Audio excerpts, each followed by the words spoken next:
Hello दोस्तों, आपके अपने YouTube चैनल मैथ्स हंगामा में बहुत बहुत स्वागत है। दोस्तों, आज के इस वीडियो में आप सीखने वाले हैं एसके झा सर का प्रैक्टिस सेट आया है एनटीपीसी के लिए, और इस एनटीपीसी के प्रैक्टिस सेट में से आप मैथ सीखिएगा।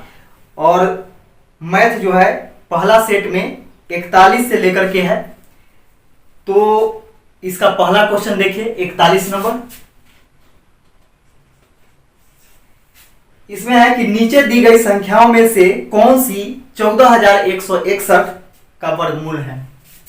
14,161 का वर्गमूल पूछ रहा है कि कौन सी संख्या है। वर्गमूल कब होता है? जब इस पर हम लोग रूट चढ़ा देते हैं, और रूट को हिंदी में बोला जाता है करनी बोला जाता है। यानी 14,161 का वर्गमूल निकालना है। तो किसी भी संख्या का वर्गमूल जब भी निकालना हो तो क्या करना है? हमें दाहिने तरफ से 2 अंक छांट लेना है। दाहिने तरफ से 2 अंक छांटना है, और छांटने के बाद सोचना है कि कौन से अंक का स्क्वायर करें कि इकाई स्थान पर 1 है तो 1 ही आना चाहिए। और वैसा सोचना है आपको 1 से लेकर के 9 तक के ही सोचना है।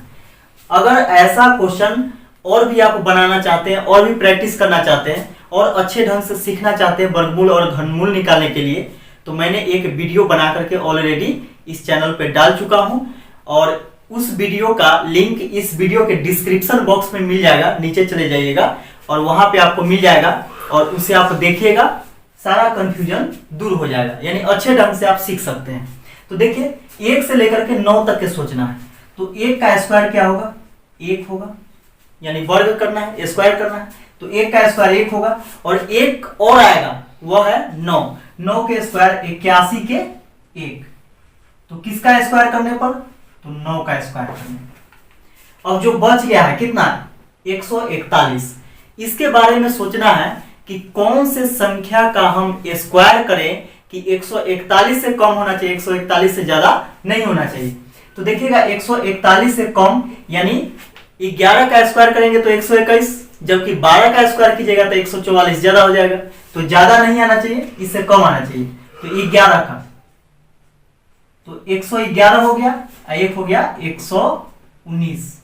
अब देखना है कि 14,161 का वर्गमूल 111 होगा कि 119 होगा। तो हम लोग देखते हैं 111 किसके नजदीक होता है? 110 के नजदीक होता है। 110 का स्क्वायर होता है 121 पर 2 जीरो, यानी 12,100। और 119 जो होता है यह 120 के नजदीक होता है, और 120 का स्क्वायर देखिएगा कि 144, यानी 12 के स्क्वायर 144 और डबल जीरो, यानी 14,400। अब हमें देखना है कि 14,161 12,100 के नजदीक है कि 14,400 के नजदीक। तो देखिएगा 14,400 के नजदीक 14,161, यानी 14,400 के ज्यादा नजदीक। तो जिसके ज्यादा नजदीक होगा वही आपका आंसर होगा, यानी 119 आपका आंसर हो गया। अगला क्वेश्चन देखिएगा। अगला क्वेश्चन है कि यदि अल्फा और बीटा द्विघातीय समीकरण 5 plus √2 x square minus 4 plus √5 into x plus 8 plus 2 √5 equal to 0। तो बोल रहा है 2 alpha beta, alpha into beta बटा में अल्फा प्लस बीटा बराबर व्हाट। ये चीज पूछा जा रहा है, जबकि ये आपको दे दिया है। ठीक है, द्विघात समीकरण है। आप जानते होंगे कि जिसका घात मतलब क्या होता है? पावर होता है। यानी जिसका पावर, यानी पहला का पावर आपको 2 जैसे ही दिखाई दे देवे तो यह द्विघात समीकरण का होता है। तो यहां से हम लोग देखते हैं कि इसको, यानी एक्स स्क्वायर या फिर ए स्क्वायर या जेड स्क्वायर कुछ भी होगा यहाँ पे इसके जगह पर, और इससे पहले यानी जिससे संख्या में गुना हुआ है एक्स स्क्वायर में जिस संख्या से गुना हुआ है उस संख्या को हम लोग a मानते हैं, अगला को b मानते हैं और इसको c मानते हैं, यानी इतना को 5 प्लस रूट 2 को a मानेंगे, 4 प्लस रूट 5 को b मानेंगे और 8 प्लस 2 रूट 5 को c मानेंगे। और आप जानते हैं या फिर नहीं जानते होंगे तो थोड़ा सा देख लीजिए, अल्फा प्लस बीटा बराबर होता है माइनस बी बटा ए। अल्फा प्लस बीटा बराबर होता है माइनस बी बटा ए होता है, ठीक है। तो अल्फा प्लस बीटा बराबर माइनस बी बटा ए, तो देखिएगा माइनस बी, तो माइनस बी का वैल्यू क्या होगा, माइनस में 4 plus root under 5, minus minus क्या हो जाएगा, प्लस हो जाएगा। अब बटा में देखिएगा ए का वैल्यू कितना, 5 plus root 2, minus minus plus हो जाएगा, यानी 4 प्लस रूट 5 बटा में 5 प्लस रूट 2। ये हो गया आपका अल्फा प्लस बीटा का वैल्यू। इसका देखिएगा कि alpha into beta, alpha into beta बराबर होता है सी बटा ए, सी बटा ए होता है।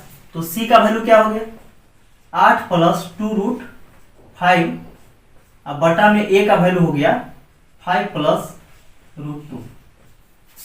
अब यहां से हम लोग क्या करना है, पुट कर देना है। तो 2 इंटू अल्फा इंटू बीटा का वैल्यू क्या है, 8 प्लस 2 रूट 5, अब बटा में 5 प्लस रूट 2, बटा में देखिए अल्फा प्लस बीटा का वैल्यू 4 प्लस रूट 5 बटा में 5 प्लस रूट 2, ठीक है। अब यहां पे क्या करते हैं कि ये दोनों में गुना करेंगे, ये दोनों में गुना करेंगे, ये ऊपर जाएगा। तो यहां से हम लोग देखते हैं कि इसमें से हम 2 कॉमन लेंगे, तो 2 पहले से है और 2 कॉमन लेंगे तो क्या बचेगा, 4 प्लस रूट 5, 2 कॉमन आ जाएगा और ये चला जाएगा ऊपर में, इंटू 5 प्लस रूट 2 बटा में दोनों गुना हो जाएगा, यानी 5 plus root 2 into 4 plus root 5। 4 plus root 5 से 4 प्लस रूट 5 कट जाएगा। इसका देखिएगा 5 प्लस रूट 2 से 5 प्लस रूट 2 ये कट जाएगा, 2 दूनी 4, इसका आंसर हो जाएगा, या इसका आंसर हो गया। अगला क्वेश्चन देखिएगा,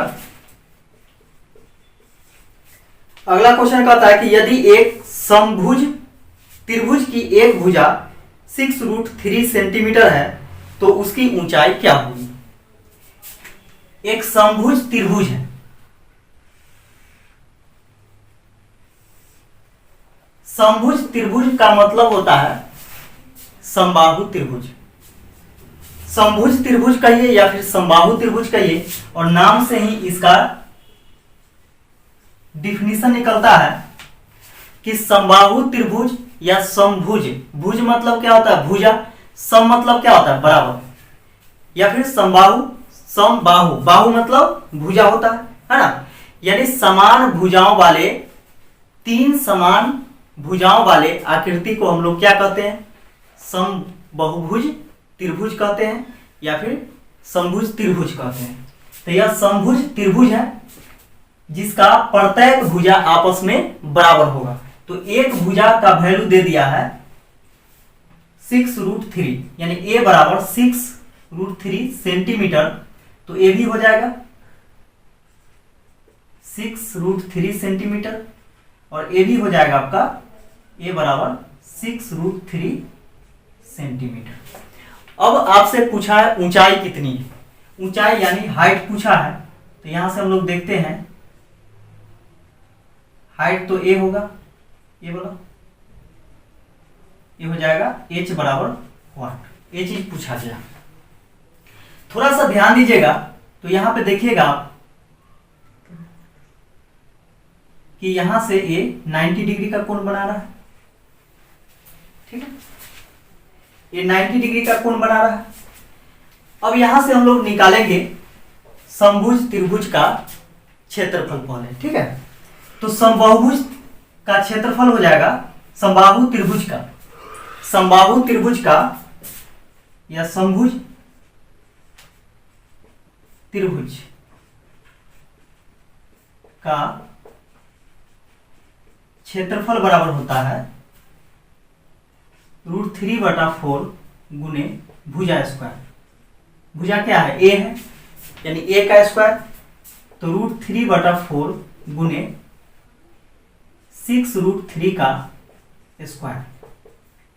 √3/4 इंटू 6 के स्क्वायर 36, और √3 का स्क्वायर कीजिएगा तो देखिए हल्का सा √3 का स्क्वायर कीजिएगा तो स्क्वायर से रूट कैंसिल हो जाएगा, यानी इंटू 3 बच जाएगा, है ना।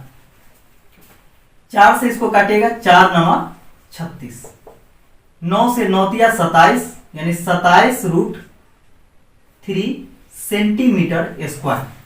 सेंटीमीटर स्क्वायर मतलब क्या? क्षेत्रफल जब भी होगा तो सेंटीमीटर स्क्वायर या फिर मीटर स्क्वायर में होता है। तो इतना आ गया क्षेत्रफल। और एक सूत्र आप और भी जानते हैं कि समबाहु यानी कोई भी त्रिभुज का क्षेत्रफल जो होता है, यानी त्रिभुज का क्षेत्रफल बराबर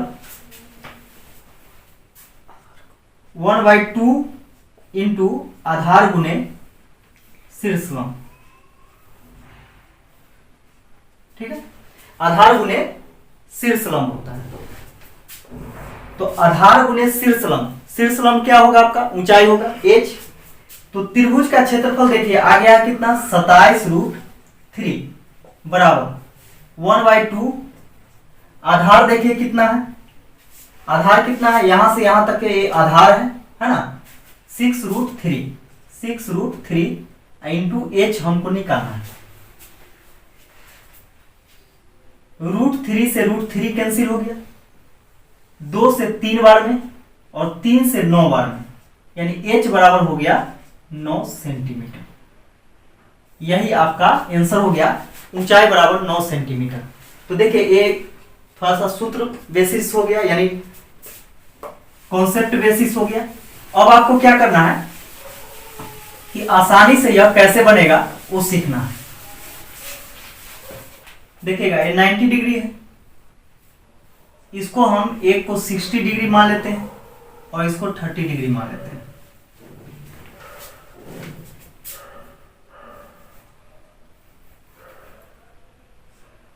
एक भुजा बराबर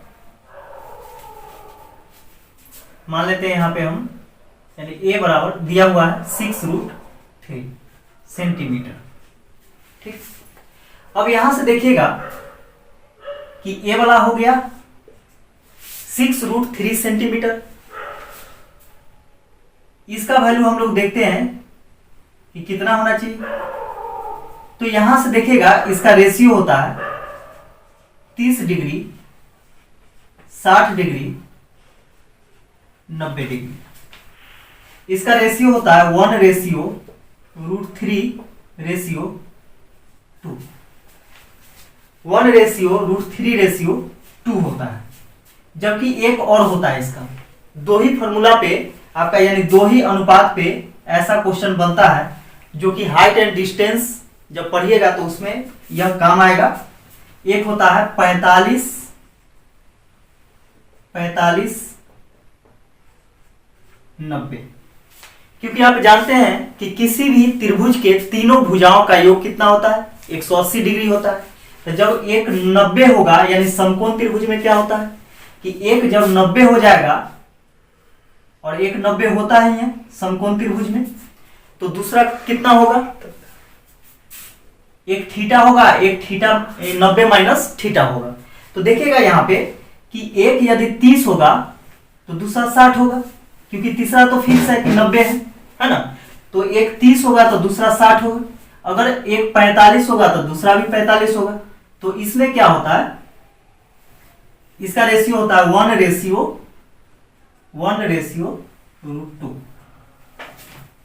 45 90 वाला का होता है 1/1/√2, जबकि 30 60 और 90 वाला का होता है 1/√3/2 होता है। अब यहां से हम लोग देखते हैं कि 90 बराबर दे दिया, 90 बराबर दे दिया है, क्योंकि देखिए 90 के सामने वाला है और ये 30 के सामने वाला है और ये 60 के सामने वाला आपको निकालना है ना। जबकि यहाँ पे देखिएगा इसके सामने भी नहीं दिया गया, लेकिन 90 के सामने दिया हुआ है, तो 90 के सामने कितना है 6√3 है। जबकि यहाँ पे देखिएगा कि 90 के सामने क्या है, अनुपात में कितना है, रेशियो में 2 है, जबकि है कितना 6√3। दोनों बात यहां से बराबर हो गया, 2 से काटेंगे 3 बार में, अनुपात 1 का वैल्यू आ गया 3√3। अब यहां देखिएगा कि 3√3 हो गया और हमको कितना निकालना है, 60 डिग्री का वैल्यू निकालना। 60 डिग्री बराबर क्या है, h है, यानी 60 डिग्री बराबर h निकालना है, यानी h बराबर हो जाएगा 60 डिग्री का वैल्यू क्या है, रेशियो में √3 है, तो अनुपात 1 का वैल्यू 3√3, तो 60 का वैल्यू कितना हो जाएगा, यानी √3 है, तो √3 इंटू 3 इंटू √3, तो √3 इंटू क्या हो जाएगा 3√3 बराबर √3 में √3 से गुना करेंगे, √3 का स्क्वायर से रूट खत्म हो जाता है, तो 3 गुने 3 यानी 9 सेंटीमीटर, यानी ऊंचाई कितना आ गया 9 सेंटीमीटर आ गया। यह इसका आंसर हो जाए। अगला क्वेश्चन देखिएगा, अगला क्वेश्चन है कि एक भिन्न तथा उसके व्युत्क्रम का योगफल 5.1/5 है, भिन्न ज्ञात कीजिए। देखिएगा एक भिन्न है, तो भिन्न किसको बोलते हैं, जो बटा के रूप में हो, तो ए भिन्न है कि नहीं, ए को हम बटा में लिख सकते हैं कि नहीं, बिल्कुल लिख सकते हैं। बटा में यदि हम 1 कर देंगे तो यह भिन्न में आ गया, है ना। तो ए क्या है, एक भिन्न है और इसके व्युत्क्रम मतलब क्या, उल्टा, जब उल्टा कीजिएगा तो 1/a हो जाएगा, तो एक हो गया a और इसका व्युत्क्रम हो गया यानी उल्टा हो गया 1/a, और ये दोनों का योग दे दिया है कितना 5.1/5, दोनों बात बराबर। जब देखिएगा यहां पे कि a पूर्णांक x/y, a पूर्णांक x/y, जहां x जो है यानी अंश जो है हर से छोटा है, तो इसको आप सीधा लिख सकते हैं कितना 5 + 1/5, 5 + 1/5, तो 5 + 1/5। अब देखिएगा यहाँ पे ऐसे भी आप समझ सकते हैं, लेकिन सबसे पहले हम थोड़ा सा कॉन्सेप्ट में जाते हैं। तो देखिएगा इसको, ये कितना हो जाएगा 50 25 1 26, यानी 26/5 इसको हम लिख सकते हैं। यहां से हम लोग देखते हैं कि a² + 1 बटा कितना a बराबर 26/5। अब इससे इसमें गुना होगा, इससे इसमें गुना होगा, तो 5a² + 5 बराबर हो जाएगा 26a। इसको हम इधर लाएंगे तो 5a² - 26a + 5 बराबर उधर कुछ नहीं तो 0। अब देखिएगा यहाँ पे 50 25 है ना, यानी फर्स्ट इंटू लास्ट, तो फर्स्ट इंटू लास्ट करेंगे तो 25 हो जाएगा। 25 को ऐसे 2 भागों में तोड़ना है कि दोनों को जोड़ करके बीच वाला आना चाहिए, तो 5a² - 25 गुने 1 करेंगे, 25 को तोड़ेंगे तो 25 गुने 1 करेंगे तब ना 25 1 26 आ जाएगा। अगर 50 25 करेंगे तो 5 और 5 10 से आएगा, ठीक है, या फिर 5 में से 5 घटाएंगे तो 0 हो जाएगा। तो -25a करेंगे तो कितना आ जाएगा 26 हो जाएगा, +5 बराबर 0। अब इसमें से दोनों में से कॉमन लेते हैं, तो कॉमन क्या है 5a कॉमन है, तो 5a कॉमन लेंगे तो a - 5 बचेगा,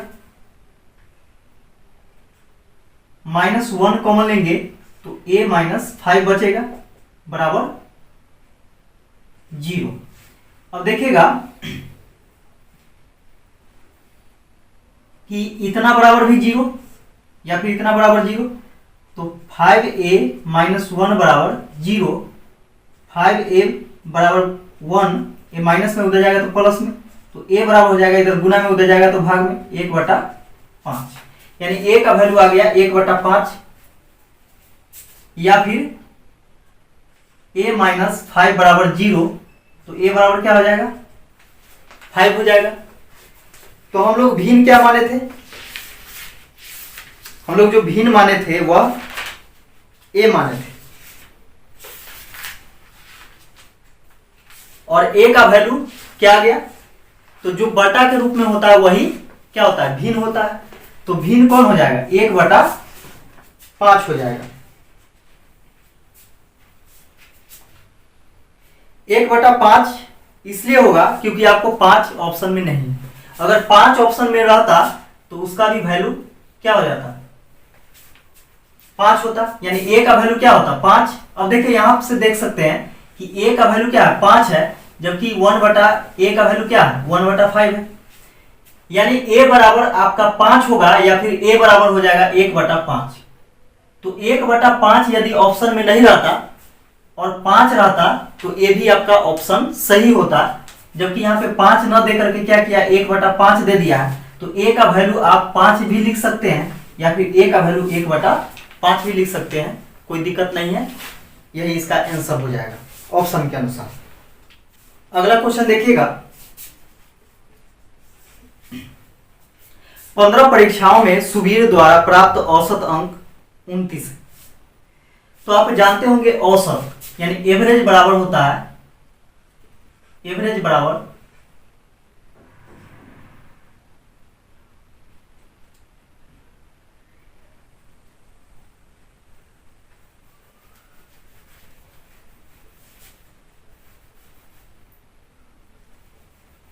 टोटल यानी कुल बराबर, टोटल लिखिए, टोटल बराबर होता है एवरेज इंटू नंबर। इस चीज को ध्यान में रखिएगा कि टोटल बराबर होता है एवरेज इंटू नंबर। तो एवरेज में यदि संख्या से गुना कर देते हैं तो कुल योग उसका आ जाएगा। तो बोला कि 15 परीक्षाओं में सुबीर द्वारा प्राप्त औसत अंक 29 है, तो हम कह सकते हैं कि सुबीर द्वारा टोटल अंक यानी कुल कितना अंक प्राप्त किया गया, तो टोटल अंक बराबर हो जाएगा 15 गुने 29 हो जाएगा, या फिर 29 गुने 15 लिखिए, 29 औसत है और 15 संख्या है। रुचिरा अब तक 27 का औसत बनाए रखे हैं। रुचिरा की क्या की हुई है कि अब तक 27 का औसत बनाए रखे हैं, यानी अभी तक के जो है औसतन कितना है 27 है, लेकिन अब तक केवल 11 परीक्षाएं दी, यानी 11 परीक्षा दी है उसमें 27 का एवरेज चल रहा है उसका। और कह रहा है क्या कि सुबीर के प्रदर्शन से मेल खाने के लिए, तो सुबीर यानी जितना अंक प्राप्त किया है उसके औसत से मेल खाने के लिए शेष 4 परीक्षाओं में औसत से कितना स्कोर करना पड़ता है। तो देखिएगा कि इसका औसत तो क्या है 29 है, जबकि रुचिरा का औसत क्या है 27 ही है, जबकि यह 11 परीक्षा दे चुकी है।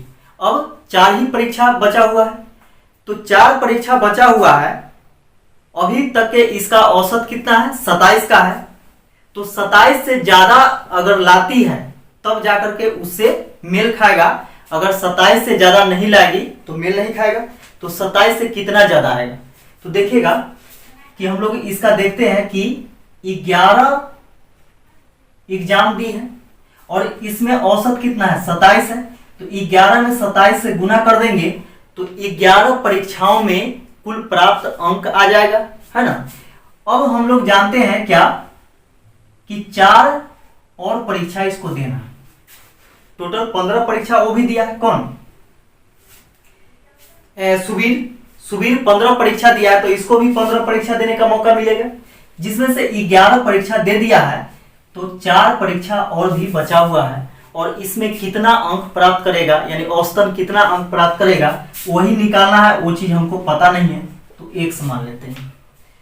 तो माना कि 11 परीक्षाओं में इतना अंक प्राप्त किया और 4 परीक्षाओं में इतना अंक प्राप्त किया और कुल अंक इतना प्राप्त किया, किसके बराबर, तो सुबीर के बराबर। तो सुबीर का कितना है 29 गुने 15, ये दोनों के यहां से बराबर हो जाएगा।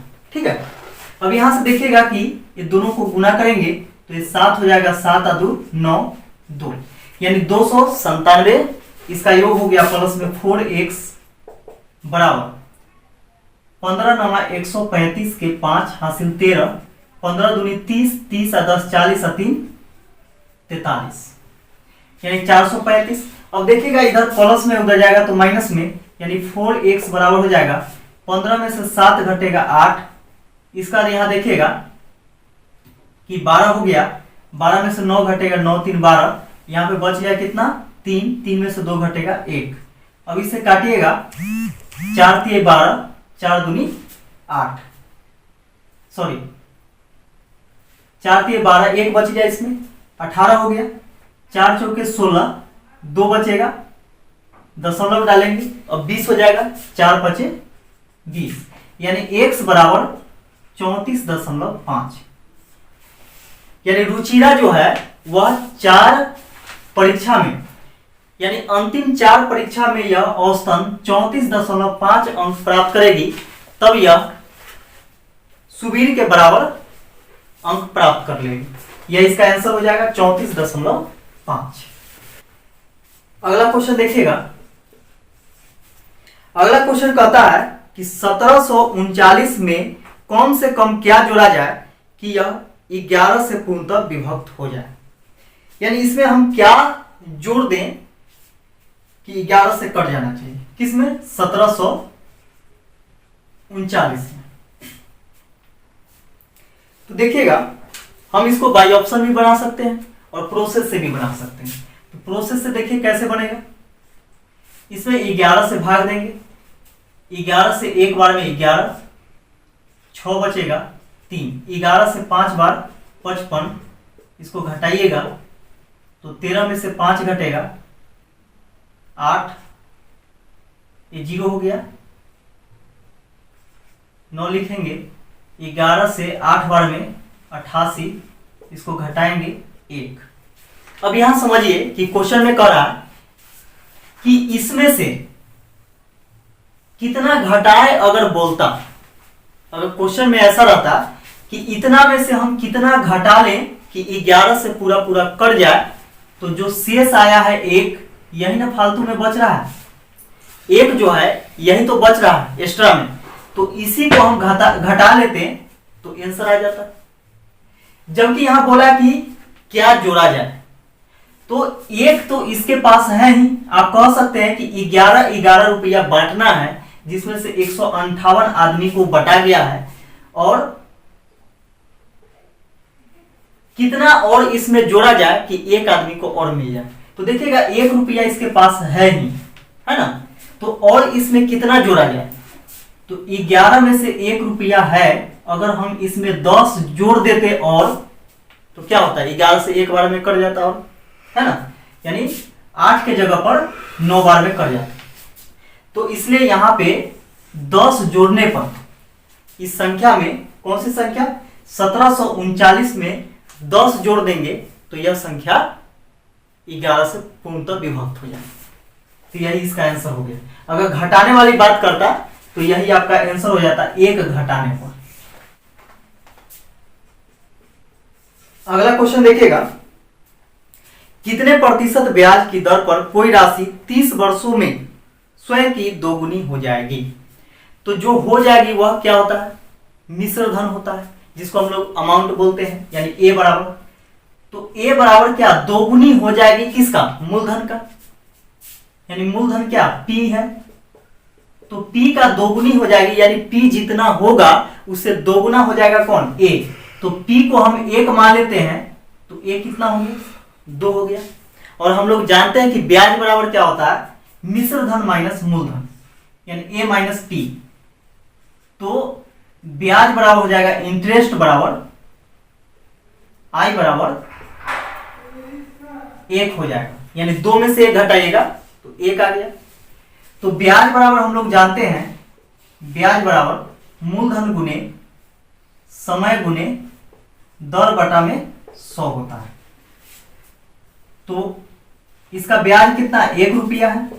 पी कितना है? इसका मूलधन 1 है। टाइम कितना है? 30 वर्ष है। और रेट निकालना है बटा में 100। 1 0 से 1 0 कैंसिल। 10 से इसमें गुना कीजिएगा, ये भाग में इधर आएगा तो गुना में, और 3r बराबर हो जाएगा 10।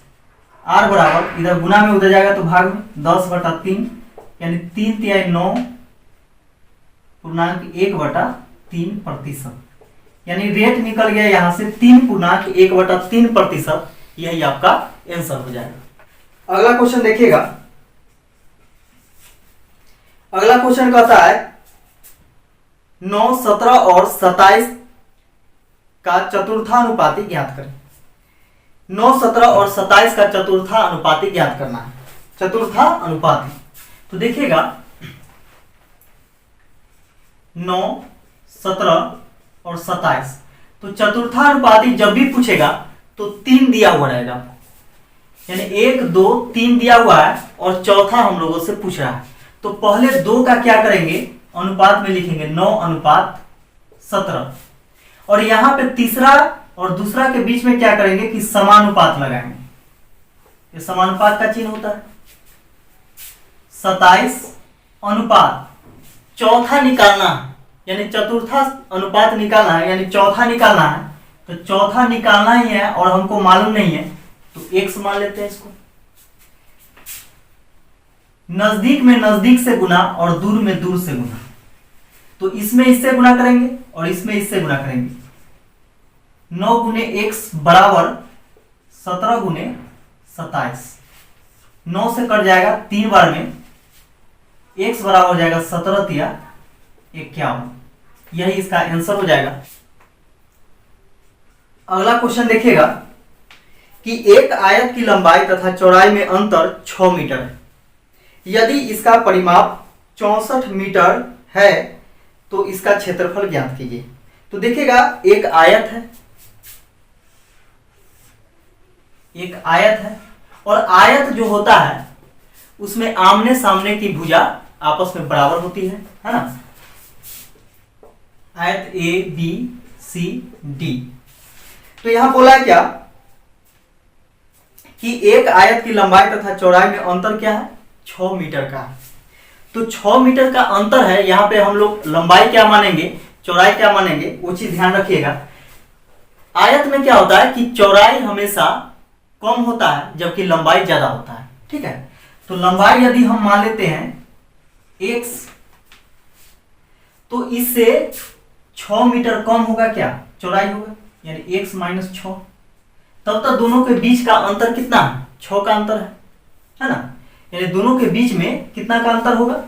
6 का अंतर होगा, क्योंकि लंबाई में से चौड़ाई घटाइएगा। देखिए x में से हमको घटाना है x माइनस 6 को, तो क्या 6 बच रहा है कि नहीं ये देख लीजिए। तो x बराबर x minus plus minus x minus minus plus 6, एक प्लस में x एक माइनस में x कट गया, क्या बच गया? 6। देखिए 6 मीटर का अंतर है। अब यहां पे कह रहा है क्या कि इसका परिमाप दे दिया है। तो आयत का परिमाप होता है, आयत का परिमाप कहिए या फिर परिमिति कहिए, दोनों बात बराबर होता है। 2 इंटू लंबाई प्लस चौड़ाई, 2 इंटू लंबाई प्लस चौड़ाई। तो देखिएगा 2 इंटू, जबकि परिमाप दे दिया कितना? 64, तो परिमाप की जगह रखेंगे 64। 2 इंटू लंबाई कितना? x प्लस चौड़ाई कितना? x minus 6। 2 से इसको हम काट सकते हैं, 32। 32 बराबर हो जाएगा 2x माइनस 6। माइनस में 6 इधर आएगा तो प्लस में, यानी 2x बराबर हो जाएगा 38। 2 से काटेंगे 19 बार में, x बराबर हो जाएगा 19। तो देखिएगा इसका लंबाई हो गया 19 और चौड़ाई क्या होगा? 19 माइनस 6, 19 माइनस 6 यानी 13। जबकि आयत का क्षेत्रफल क्या होता है? क्षेत्रफल बड़ा होता है लंबाई गुने चौड़ाई।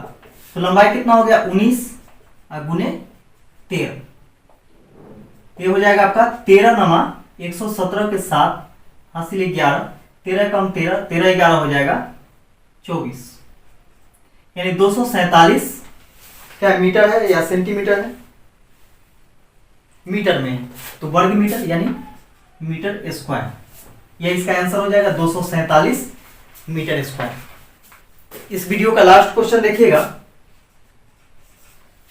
बोला कि दो बर्तन ए और बी में चीनी और पानी के मिश्रण का अनुपात 4:5 तथा 3:2 है। आधी चीनी और आधा पानी का नया मिश्रण प्राप्त करने के लिए इन दोनों मिश्रणों को किस अनुपात में मिलाया जाना चाहिए। तो देखिए दो बर्तन हैं, बर्तन ए और बर्तन बी, इसमें है 4:5 के अनुपात में है और इसमें है 3:2 के अनुपात में। क्या चीज है, चीनी और पानी, चीनी है और पानी, शुगर है और वाटर है,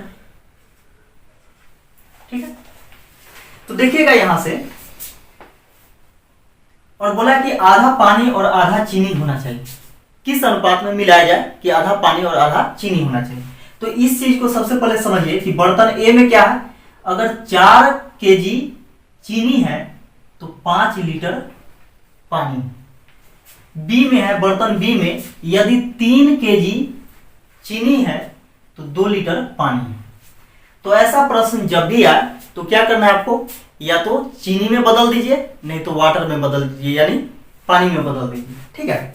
तो चीनी में है, यदि हम बदलते हैं तो देखिएगा 4 केजी चीनी और 5 लीटर पानी, दोनों को हम जोड़ेंगे तो 5 और 4 9 लीटर मानिए। 9 लीटर में कितना चीनी है, 4 है, तो यहां से हम लोग क्या कर रहे हैं, शुगर ले रहे हैं यानी चीनी ले रहे हैं, यानी 4/9। आप यहां से वाटर भी ले सकते थे, तो इसमें अगर वाटर लीजिएगा तो इसमें भी आपको लेना पड़ेगा। अगर इसमें हम चीनी लिए हैं तो इसमें भी चीनी लेना पड़ेगा। इसमें कितना है, 3 और 2 5 है टोटल, 5 में कितना चीनी है, 3 है, ये हो गया। अब बोला कि आधा पानी और आधा चीनी होना चाहिए, यानी आधा मतलब क्या होता है, 1/2 होता है ना। अब यहां से एलिगेशन मेथड लगाएंगे इस प्रकार, तो यहां देखिएगा इसमें से ए वाला माइनस होता है, फिर इसमें से ए वाला माइनस होगा, यहां पे लिखा जाएगा। तो यहां से हम लोग माइनस करते हैं, तो 4/9 में से माइनस करना है 1/2, एलसीएम हो जाएगा 18, 9 से 2 बार में, 4 दूनी 8, 2 से 9 बार में 9, यानी 1/18। तो यहाँ पे माइनस में आया प्लस में आया उससे मतलब नहीं है, यानी बड़ा में से ही छोटा को घटाना है। तो 1 कितना आ गया, 18, किसके लिए आया, इसमें से इसको घटाए हैं, तो यहाँ पे लिखेंगे 1/18, फिर इसमें से इसको घटाएंगे तो 3/5 में से घटाना है 1/2 को, तो 10 हो जाएगा, 5 दूनी 10, 3 दूनी 6, 2 से 2 बचे 10, 5 एकम 5, यानी 1/10, 1/10। अब यहां से देखिएगा कि कटने वाला नहीं है, नीचे से हम काट सकते हैं इसको, 2 से 2 बचे 10 5 बार में, और 2 से 9 बार में। एलसीएम क्या हो जाएगा, 9 5 का 45 हो जाएगा, 5 9 45, या फिर अंश में अगर बराबर है दोनों में तो क्रॉस गुना कर दीजिए, 9 से इसमें और 5 से इसमें, यानी 9:5 के अनुपात में मिलाया जाना चाहिए, तब जाकर के यह क्या होगा, आधा चीनी और आधा पानी हो जाएगा। तो वीडियो यदि अच्छा लगा हो तो वीडियो को लाइक कीजिएगा, शेयर कीजिएगा और कमेंट करके जरूर बताइएगा वीडियो कैसा लगा। वीडियो देखने के लिए आप सभी को बहुत बहुत धन्यवाद।